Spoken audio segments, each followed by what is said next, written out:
بسم اللہ الرحمن الرحیم۔ شب عاشور اپنے اختتام کو پہنچی اور وہ تاریخی روز آ گیا کہ جس کے لیے حسین ابن علی نے بہت طویل سفر کیا۔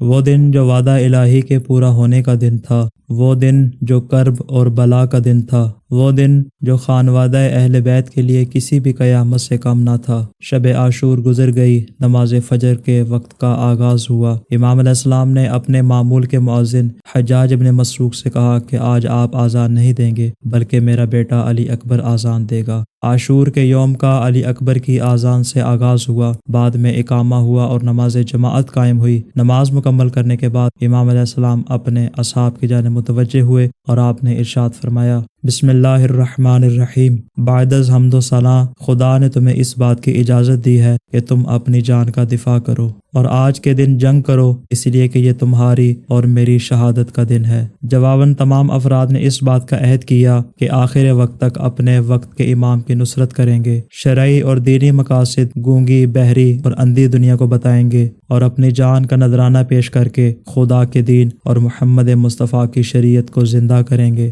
بس اس کے بعد امام علیہ السلام نے اپنے لشکر کو ترتیب دینا شروع کیا تاکہ ٹڈی دل فوج کے ساتھ مقابلہ کیا جا سکے۔ دوسری جانب سے عمر سعد نے بھی اپنے لشکر کو ترتیب دینا شروع کی تاکہ جنگ کا باقاعدہ طور پر آغاز کیا جا سکے، اور لشکر یزید کی فوج کی تعداد ہم اس سے قبل بھی بیان کر چکے ہیں کہ وہ افراد جو باقاعدہ فوجی تھے ان کی تعداد 20 سے 30 ہزار کے درمیان میں تھی۔ البتہ باقی لوگ جو جنگ کرنا نہیں جانتے تھے، تلوار استعمال کرنا نہیں جانتے تھے، وہ بھی میدان کربلا میں امام سے لڑنے کے لیے آئے ہوئے تھے۔ عمر ابن سعد نے اپنے لشکر کو اس طرح ترتیب دی کہ عمرو ابن حجاج کو میمنہ کا، شمر ابن ذوالجوشن کو میسرہ کا، عروہ ابن قیس کو لشکر کی پشت کا، شبس ابن ربعی کو پیادہ افراد کا، اور اپنے آپ کو قلب لشکر اور اپنے غلام سوید کو تمام لشکر کا علمدار بنایا۔ اس کے علاوہ اس نے عبداللہ ابن زہیر کو مدنیوں کا، قیس ابن اشعث کو قبیلہ ربیعہ اور قبیلہ کندہ کا، حور ابن یزید کو قبیلہ تمیم اور قبیلہ حمدان کا، اور عبداللہ ابن ابی صبرہ کو قبیلہ مزہج اور قبیلہ بنی اسد کا سردار مقرر کیا، اور ان چاروں افراد کو اس نے حکم دیا کہ اپنے لشکر کے ہمراہ امام علیہ السلام کا چاروں طرف سے محاصرہ کر لیں۔ دوسری جانب میں امام علیہ السلام کے لشکر میں سب سے آگے شمشیر زن تھے، ان کے پیچھے نیزہ بردار تھے، ان کے پیچھے تیر انداز تھے، اور آخر میں وہ افراد تھے کہ جن کے ہاتھ میں لکڑی یا پتھر وغیرہ موجود تھے کہ جن کے ذریعے ان کو اپنا دفاع کرنا تھا۔ امام علیہ السلام نے میمنہ زہیر ابن قیس، میسرہ حبیب ابن مظاہر، قلب لشکر میں خود اور سارے لشکر کا علمدار حضرت ابو الفضل عباس کو بنایا، اور جب لشکر جفا نے امام کے خیام کی جانب پیش قدمی شروع کی تو دیکھا کہ خیام کے اطراف میں خندق کھود کر اس میں آگ لگا دی گئی ہے، تو شمر نے آواز دے کر کہا کہ العیاذ باللہ حسین، قیامت آنے اور دوزخ جانے سے پہلے آگ کا استقبال کر رہے ہو۔ امام علیہ السلام نے ارشاد فرمایا، اے بدکارہ اور چرواہا ماں کے بیٹے، اس آتش جہنم کا تو ہی سزاوار ہے۔ اسی دوران مسلم ابن اوسجہ نے شمر ابن ذوالجوشن کا تیر سے نشانہ لیا، مگر امام علیہ السلام نے ان کو ایسا کرنے سے منع کر دیا۔ مسلم ابن اوسجہ نے کہا کہ مولا، ابھی موقع ہے کہ ہم اس شقی القلب انسان کے شر سے محفوظ ہو سکتے ہیں۔ امام علیہ السلام نے ارشاد فرمایا، اے مسلم، میں نہیں چاہتا کہ جنگ کا آغاز ہماری طرف سے ہو۔ اس کے بعد امام علیہ السلام اپنے عقاب نامی گھوڑے پر سوار ہوئے اور لشکر یزید کی طرف منہ کر کے آپ نے خطاب فرمایا، اے لوگو، میری بات غور سے سنو اور جنگ کرنے میں جلدی نہ کرو تاکہ تم لوگ میری اس واضح نصیحت کو سن سکو جو میرا فریضہ ہے اور جو تم لوگوں پر میرا حق ہے۔ نیز میں اس بات کو بھی واضح کر دوں کہ میں یہاں کس مقصد کے لیے آیا ہوں۔ اگر تم نے میری دلیل کو مان لیا اور مجھ سے انصاف کیا تو سعادت پاؤ گے اور پھر ہمارے درمیان جنگ کی کوئی وجہ باقی نہیں رہ جائے گی، لیکن اگر میری بات نہیں مانو گے اور انصاف سے کام نہیں لوگے تو پھر اپنے بارے میں غور و فکر کر لینا کہ کہیں تمہارے اوپر غم و اندو طاری نہ ہو جائے، پھر جو تمہارے جی میں آئے، جس بات کا تم ارادہ کرو اس کو انجام دینا، اور بالکل بھی مہلت نہ دینا، اس لیے کہ میرا ولی میرا خدا ہے کہ جس نے قرآن کو نازل کیا اور وہی نیک لوگوں کا سرپرست اور مددگار ہے۔ امام علیہ السلام کے خطبے سے اہل حرم میں کوہرام برپا ہوا اور تمام بیویوں نے گریہ کرنا شروع کیا۔ امام علیہ السلام نے حضرت ابو الفضل عباس اور شہزادہ علی اکبر کو بھیجا اور آپ نے پیغام دیا کہ جا کر مخدرات عصمت سے کہہ دیں کہ میرے بعد تمہارے رونے کا زمانہ طویل ہے، لہٰذا جب تک میں زندہ ہوں تمہاری گریہ کی آواز بلند نہیں ہونی چاہیے۔ جب اہل حرم کا گریہ خاموش ہوا تو امام علیہ السلام نے دوبارہ اپنے خطاب کا آغاز فرمایا اور آپ نے ارشاد فرمایا، لوگو، میرے سلسلہ نسب کو یاد رکھو اور دیکھو میں کون ہوں، پھر اپنے گریبان میں جاکو اور اپنے آپ کو ملامت کرو اور خوب غور کرو کہ کیا میرا قتل کرنا اور میری حد کے حرمت کرنا تمہارے لیے جائز ہے؟ کیا میں تمہارے نبی کا نواسہ نہیں ہوں؟ کیا میں پیغمبر کے وصی اور چچا زاد بھائی کا فرزند نہیں ہوں؟ کیا میں اس کا فرزند نہیں ہوں جو سب سے پہلے خدا پر ایمان لایا اور رسول خدا کی تصدیق کی؟ کیا حمزہ میرے چچا نہیں؟ کیا جعفر طیار میرے چچا نہیں؟ کیا میرے اور میرے بھائی حسن کے بارے میں تم نے رسول خدا کا وہ فرمان نہیں سنا کہ آپ نے ارشاد فرمایا حسن اور حسین جوانان جنت کے سردار ہیں؟ اگر میری بات کی تصدیق کرتے ہو تو حق یہی ہے، لیکن اگر میری جانب جھوٹ کی نسبت دیتے ہو تو تمہارے درمیان ایسے افراد موجود ہیں جو اس بات کی تصدیق کریں گے۔ جاؤ جابر ابن عبداللہ انصاری، ابو سعید خدری، سہل ابن ساعد ساعدی، زید ابن ارقم اور انس ابن مالک سے پوچھو، وہ تمہیں بتائیں گے کہ رسول خدا نے میرے بارے میں اور میرے بھائی حسن کے بارے میں کیا ارشاد فرمایا تھا۔ کیا اس قدر گواہیاں تمہیں میرے خون سے نہیں روک سکتی؟ امام علیہ السلام کی بات کو شمر لعین نے کاٹا اور اس نے بلند آواز سے کہا، وہ گمراہی پر ہے اور وہ خود بھی نہیں جانتا کہ وہ کیا کہہ رہا ہے۔ شمر کی بکواس سن کر حبیب نے مظاہر کو جلا لایا اور آپ نے کہا،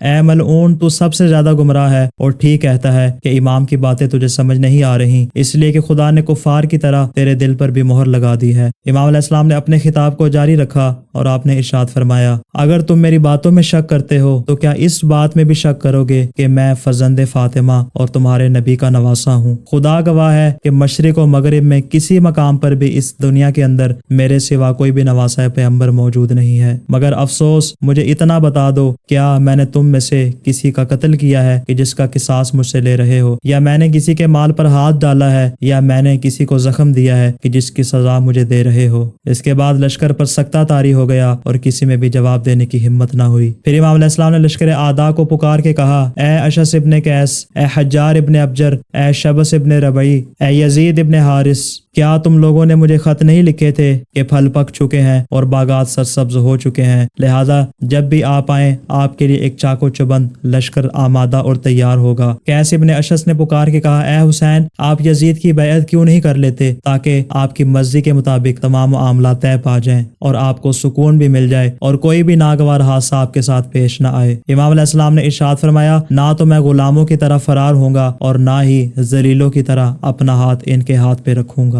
اسی طرح امام علیہ السلام نے ایک اور خطبہ ارشاد فرمایا کہ اب تم حرب کے بیٹے اور اس کے پیروکاروں کی پیروی میں میری مدد و نصرت سے ہاتھ اٹھا رہے ہو۔ خدا کی قسم ایسا ہی ہے کہ تم لوگ دھوکہ دہی میں مشہور ہو اور یہ تمہارے رگ و ریشہ میں رچی بسی ہے، یہ تمہیں وراثت میں ملی ہے اور تمہارے سینے اس سے معمور ہیں، اور تم اس درخت کا ایسا منحوس پھل ہو جو اپنے ہی باغبان کے گلے میں تو کانٹا بن جاتا ہے مگر ظالم اور غاصب کے لیے شیریں اور خوشگوار ہوتا ہے۔ خدا کی لعنت ہو عہد شکنوں پر جو مضبوط عہد باندھنے کے بعد اسے توڑ ڈالتے ہیں۔ واللہ تم وہی عہد شکن لوگ ہو۔ یاد رکھو کہ نابکار کے بیٹے نے مجھے ایسے دوراہے پر لا کھڑا کیا ہے کہ جس میں سے ایک کا انتخاب کرنا مجھ پر ضروری ہے، یا تلوار سے اپنی موت کو قبول کروں یا ذلت کے ساتھ زندگی گزاروں، مگر میری بات یاد رکھنا، ہیہات من الذلہ، ذلت ہم سے ہمیشہ کے لیے دور ہے، اس لیے کہ نہ تو خدا چاہتا ہے اور نہ ہی رسول اور مومنین چاہتے ہیں کہ ہم ذلت کی زندگی گوارا کریں۔ یاد رکھو کہ میں نے تم پر حجت تمام کر دی اور تمہیں خوف خدا یاد دلایا۔ میں اپنی مدد و نصرت سے ہاتھ اٹھانے کے باوجود بھی اپنی اس قلیل سی جماعت کے ساتھ تمہارے ساتھ جنگ کرنے کے لیے بالکل آمادہ اور تیار ہوں۔ اب جبکہ حوادث روزگار کا رخ ہماری طرف ہو چکا ہے کہ جس کی وجہ سے لوگوں کو اپنے ظاہری مفاد مل رہے ہیں، لیکن ہماری مصیبت پر خوش ہونے والوں سے کہہ دو کہ کل دنیا تمہاری مصیبت پر خوشی منائے گی، اس لیے کہ موت جب اپنا اونٹ ایک در سے اٹھاتی ہے تو وہ اسے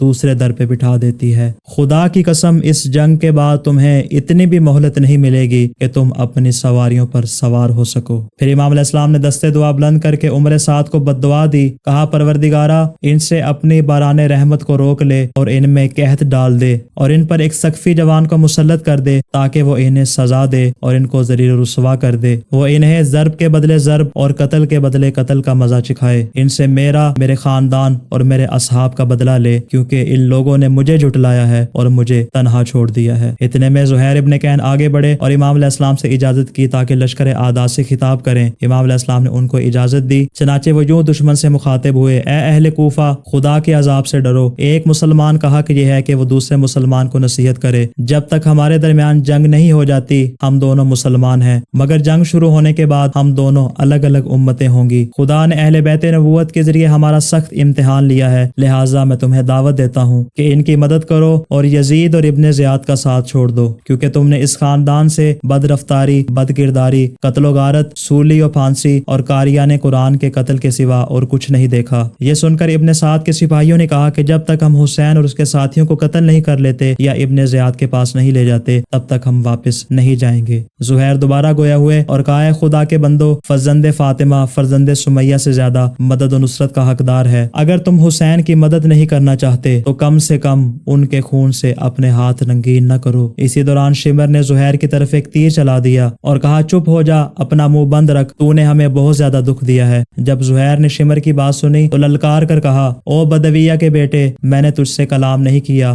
تو ایک جانور ہے اور تو قرآن کی 2 آیات بھی نہیں جانتا، تجھے روز قیامت کی رسوائی اور دردناک عذاب کی خوشخبری ہو۔ شمر نے کہا، خدا تجھے اور تیرے امام کو قتل کرے گا۔ زہیر نے کہا، کیا تم مجھے موت سے ڈراتا ہے؟ میری بات غور سے سنو، حسین کے قدموں میں اپنی جان قربان کرنا تمہارے ساتھ زندگی گزارنے سے 1000 درجے بہتر ہے۔ پھر فوج اشقیہ کی طرف منہ کر کے کہا کہ کہیں یہ بد اخلاق شخص تمہیں فریب میں مبتلا نہ کر دے۔ خدا کی قسم، ان لوگوں کو رسول خدا کی شفاعت نصیب نہیں ہوگی جو ان کی اولاد اور اہل بیت کا خون بہائیں گے اور ان کے یار و انصار کو قتل کریں گے۔ اسی عالم میں امام علیہ السلام نے حکم دیا، اے زہیر واپس آ جاؤ۔ چنانچہ وہ امام علیہ السلام کی طرف واپس آ گئے۔ اس کے بعد بریر ابن خدیر ہمدانی آگے بڑھے اور امام سے خطاب کی اجازت طلب کی تو آپ نے ان کو اجازت دی۔ چنانچہ وہ آگے بڑھے اور لشکر اعداء سے یوں مخاطب ہوئے، اے لوگو، خدا نے اپنے پیمبر کو مبعوث بر رسالت کیا، انہوں نے لوگوں کو توحید کی دعوت دی، وہ خدا کی طرف سے بشیر بھی تھے اور نذیر بھی، وہ انسانوں کے لیے مشعل ہدایت بھی تھے۔ لوگو، یہ فرات کا پانی ہے کہ جس سے جنگل اور بیابان کے جانور نہ صرف یہ کہ سیراب ہو رہے ہیں بلکہ اس میں نہا رہے ہیں، لیکن نواسہ رسول کو پانی پینے کی ہرگز اجازت نہیں۔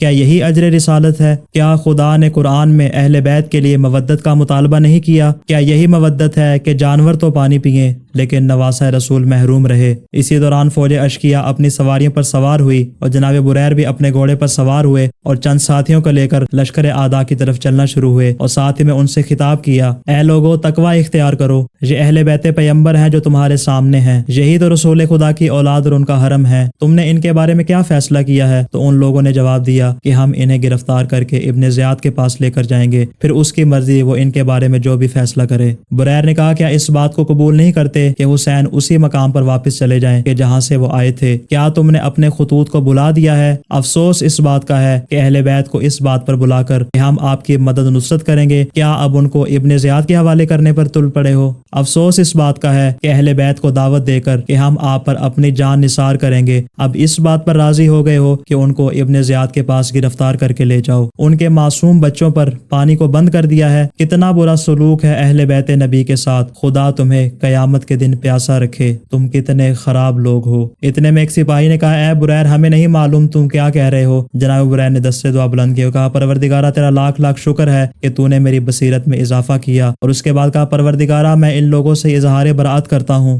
بارالہ ان لوگوں کے دلوں میں اپنی طرف سے خوف اور وحشت کو ڈال دے اور ان کے ساتھ ایسا سلوک کر کہ جب یہ تیری بارگاہ میں پیش ہو تو ان پر غضبناک ہو۔ جب لشکر اعداء نے جملہ سنا تو جناب بریر پر تیر چلا دیے، چنانچہ آپ اسی عالم میں خیام کی جانب واپس آ گئے۔ اس کے بعد امام علیہ السلام نے عمر سعد کو طلب کیا، اگرچہ وہ اس بات پر مائل نہیں تھا، امام کے سامنے نہیں آنا چاہتا تھا، لیکن نہ چاہتے ہوئے جب وہ امام کے سامنے آیا تو آپ نے ارشاد فرمایا، اے عمر، کیا تم اس بات کا گمان کرتے ہو کہ میرے قتل کر دینے سے اور میرا ناحق خون بہانے سے نابکار کا بیٹا تمہیں رے کی حکومت کا والی بنا دے گا؟ بخدا نہیں، یہ خیال اپنے دل و دماغ سے نکال دو، اس لیے کہ یہ بات محکم پیمان کی مانند پہلے سے طے ہو چکی ہے کہ تم اس سے محروم رہو گے۔ اس وقت تم سے جو ہو سکتا ہے کر لو، کیونکہ میرے بعد تم اس دنیا میں بھی کسی قسم کی خوشی نہیں دیکھ سکو گے اور نہ ہی آخرت میں۔ دونوں جہانوں میں تمہارے نصیب میں خدا کا عذاب اور خلق خدا کا غیظ و غضب ہوگا، اور وہ دن ہرگز دور نہیں کہ میں دیکھ رہا ہوں کہ تمہارا کٹا ہوا سر کوفہ کی گلیوں میں پھرایا جا رہا ہے اور بچے اس کو کھلونا سمجھ کر اس کے اوپر پتھر مار رہے ہیں۔ یہ سننے کے بعد عمر سعد غضبناک ہو گیا اور اس نے اپنے سپاہیوں کی طرف منہ کر کے کہا، کیا دیکھ رہے ہو؟ سب مل کر ان پر حملہ کر دو، اس لیے کہ یہ سارے مل کر بھی تمہارے لیے ایک نوالہ سے زیادہ نہیں ہیں۔ اس کے بعد امام علیہ السلام نے فوج اشقیہ سے کہا، خاموش ہو جاؤ، مگر کوئی بھی خاموش نہ ہوا۔ امام علیہ السلام نے اپنے خطاب کو جاری رکھا اور فرمایا، تمہارا کیا نقصان ہو جائے گا اگر تم لوگ میری بات کو کان لگا کر سن لو۔ میں تو تمہیں راہ راست کی طرف بلا رہا ہوں، جو میری باتوں کو قبول کرے گا وہ ہدایت پا جائے گا اور جو نافرمانی کرے گا وہ ہلاک ہو جائے گا۔ تم میری ہر بات کو ٹھکرا رہے ہو اور میری کسی بھی بات کو سننا پسند نہیں کر رہے، اس لیے کہ تمہارے پیٹ مال حرام سے بھر چکے ہیں اور تمہارے دلوں پر مہریں لگ چکی ہیں۔ تمہارا برا ہو، کیا تم خاموش نہیں ہوتے اور میری باتوں کو کیوں نہیں سنتے؟ یہ سن کر عمر سعد نے اپنے سرداروں سے کہا کہ تم اس کی بات کا جواب کیوں نہیں دیتے؟ باخدا قسم یہ اس ہستی کا بیٹا ہے کہ اگر یہ سارا دن بھی بات کرتا رہے تو ہرگز نہیں تھکے گا۔ یہ سن کر شمر نے بکواس کی اور کہا حسین ایسی بات کرو جو ہمیں بھی سمجھ میں آ جائے۔ امام علیہ السلام نے ارشاد فرمایا میں یہ کہہ رہا ہوں کہ خدا سے ڈرو اور میرے قتل سے باز رہو، کیونکہ میرا قتل اور میری حد کی حرمت کرنا جائز نہیں ہے۔ میں تمہارے نبی کی بیٹی کا فرزند ہوں، میری دادی خدیجہ الکبریٰ ہیں جو مومنوں کی ماں اور رسول خدا کا حرم ہیں۔ شاید تم نے میرے نانا سے یہ فرمان سنا ہو کہ حسن اور حسین جوانان جنت کے سردار ہیں۔ اس کے بعد امام علیہ السلام اپنے گھوڑے سے اترے اور آپ نے عقبہ ابن سامان سے کہا کہ اسے باندھ دے۔ دوسری جانب سے جب لشکر یزید اس بات پر تیار ہو گیا کہ امام علیہ السلام سے جنگ کرے گا تو حر ابن یزید ریاحی عمر سعد کے پاس ہے اور کہا اے عمر سعد کیا ہر حال میں جنگ ہو کے رہے گی؟ تو عمر سعد نے کہا ہاں، فقط یہ کہ جنگ نہیں ہوگی بلکہ سر تن سے اور ہاتھ بازوؤں سے کٹ کٹ کر زمین پر گریں گے۔ حر نے کہا جو کچھ حسین نے کہا کیا وہ تمہارے لیے کافی نہیں ہے؟ ابن سعد نے کہا اگر معاملہ میرے ہاتھ میں ہوتا تو بالیقین حسین کی بات مان لیتا، مگر کیا کروں ابن زیاد اس بات کو ماننے پر تیار نہیں ہے۔ یہ سن کر حر واپس آ گئے اور ان کے ساتھ قرہ ابن قیس بھی تھا۔ جناب حر نے قرہ سے پوچھا کیا تو نے گھوڑے کو پانی پلا دیا؟ قرہ نے کہا کہ میں اس بات کو جان گیا کہ حر اب جنگ سے کترا رہا ہے، اگر وہ مجھے اپنے اصلی مقصد سے آگاہ کر دیتا تو میرا انجام بھی حر کی مانند ہی ہوتا۔ اس کے بعد حر آہستہ آہستہ خیام حسینی کی جانب بڑھنے لگے۔ مہاجر ابن اوس نے کہا اے حر تمہارے اندر میں یہ کیسی تبدیلی دیکھ رہا ہوں؟ تو حر نے کہا کہ میں خود کو جنت اور جہنم کے مابین دیکھ رہا ہوں۔ باخدا قسم میں بہشت کو ہر چیز پر ترجیح دوں گا، اگرچہ یہ ظالم میرے ٹکڑے ٹکڑے کر کے مجھے آگ میں ہی کیوں نہ جلا دیں۔ یہ کہا اور حر نے گھوڑے کو ایڑ لگائی اور خیام امام کی جانب چلنا شروع کیا۔ جب اصحاب نے حر ابن یزید کو اپنی طرف آتے دیکھا تو سمجھے کہ شاید وہ جنگ کے لیے آئے ہیں، مگر انہوں نے اپنی ڈھال کو الٹ دیا جس سے وہ سمجھ گئے کہ وہ امان حاصل کرنے کے لیے آئے ہیں۔ چنانچہ اسی عالم میں امام علیہ السلام کے پاس پہنچے اور سلام کرنے کے بعد عرض کیا اے فرزند رسول میری جان آپ پر قربان ہو جائے، میں وہ پہلا شخص ہوں جس نے آپ کے ساتھ ناروا سلوک کیا اور آپ کے ساتھ سختی سے کام لیا اور آپ کو اس مقام تک لے آیا۔ باخدا قسم میں نہیں جانتا تھا کہ یہ لوگ آپ کے ساتھ اس طرح کا سلوک کریں گے، اگر مجھے معلوم ہوتا تو کبھی بھی ایسا نہ کرتا۔ میں خدا کی بارگاہ میں توبہ کرتا ہوں، کیا میری توبہ قبول ہے؟ امام علیہ السلام نے ارشاد فرمایا خدا تمہاری توبہ کو قبول فرمائے گا۔ حر نے کہا میں اس لشکر کے ساتھ لڑنے کی اجازت چاہتا ہوں۔ امام علیہ السلام نے ارشاد فرمایا خدا تمہاری مغفرت کرے، جو چاہتے ہو اسے انجام دو۔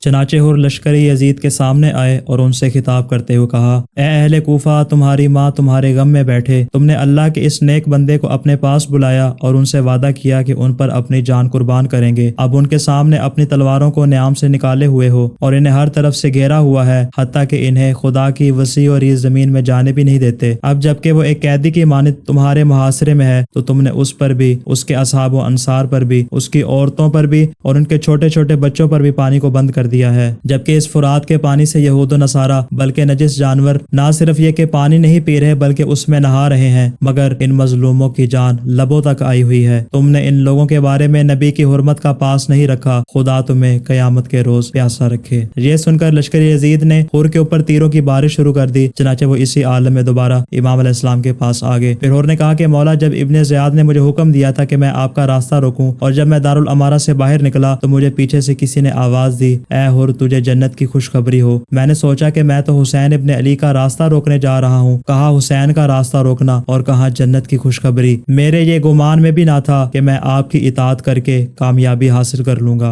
امام علیہ السلام نے ارشاد فرمایا تمہیں خیر کے راستے کی ہدایت مل گئی ہے۔ حر نے کہا مولا میں نے ایک دن خواب میں اپنے والد کو دیکھا، وہ مجھ سے پوچھ رہے تھے اور ان دنوں میں تم کیا کر رہے ہو؟ تو میں نے کہا کہ میں کوفہ سے آیا ہوں تاکہ حسین ابن علی کا راستہ روکوں۔ انہوں نے بلند آواز سے کہا واہ ویلا تجھے کیا ہو گیا ہے کہ نواسہ رسول کا راستہ روکے ہوئے ہو؟ اگر اللہ کا عذاب اور ہمیشہ کی جہنم خریدنا چاہتے ہو تو یہ کام انجام دو، اور اگر چاہتے ہو کہ حسین کے نانا تمہاری شفاعت کریں تو ان کی امداد کرو اور ان کے ساتھ مل کر جنگ کرو۔ یہ کہنے کے بعد حر میدان کی طرف آئے اور آپ نے کئی دشمنوں کو واصل جہنم کیا، مگر کچھ ہی دیر بعد خود بھی شہادت کے رتبے پر فائز ہو گئے۔ اس کے بعد عمرو بن حجاج زبیدی نے کہا اے اہل کوفہ تمہیں کیا ہو گیا ہے؟ کیا تم نہیں جانتے کہ تمہارا مقابلہ کس سے ہے؟ یہ کوفہ کے دلاور و شجاع و بہادر ہیں، لہٰذا ان کے مقابلے میں کوئی اکیلا شخص نہ جائے، بلکہ اگر سارے کا سارا لشکر مل کر بھی ان پر پتھروں کی بارش کر دے تو بھی یہ سب ختم ہو جائیں گے۔ عمر سعد نے ابن حجاج کی اس بات کو قبول کیا اور اس نے امام علیہ السلام تک پیغام پہنچایا۔ چنانچہ امام علیہ السلام نے اپنی ریش اقدس پر ہاتھ پھیرا اور آپ نے ارشاد فرمایا کہ قوم یہود پر خدا کا عذاب اس وقت شدید ہوا جب انہوں نے خدا کی اولاد ہونے کا عقیدہ رکھا۔ قوم نصارہ پر عذاب اس وقت شدید ہوا جب انہوں نے خدا کو 3 خداؤں میں سے تیسرا مانا۔ زردشتیوں پر عذاب اس وقت شدید ہوا جب انہوں نے سورج اور چاند کو اپنا خدا مان لیا، اور اس وقت خدا کا غضب قوم اشقیاء پر اپنے عروج پر ہے، کیونکہ یہ اپنے نبی کی بیٹی کے فرزند کو قتل کرنے پر یکجا ہو چکے ہیں۔ خدا کی قسم، جس بات کا مطالبہ یہ مجھ سے کر رہے ہیں میں اسے ہرگز قبول نہیں کروں گا، چاہے مجھے اپنے خون میں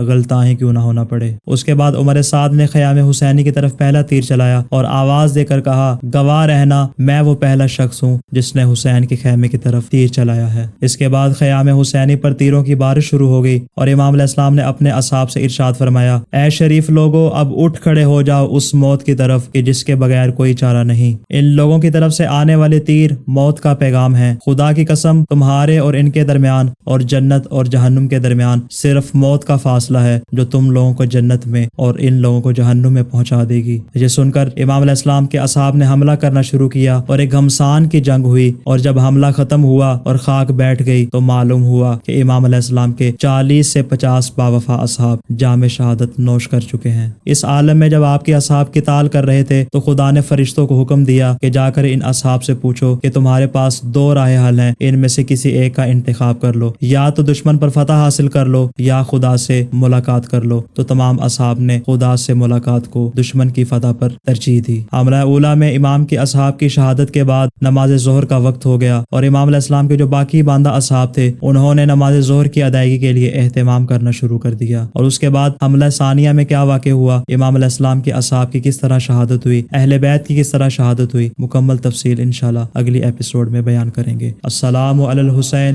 وعلی علی ابن الحسین وعلی اولاد الحسین وعلی اصحاب الحسین۔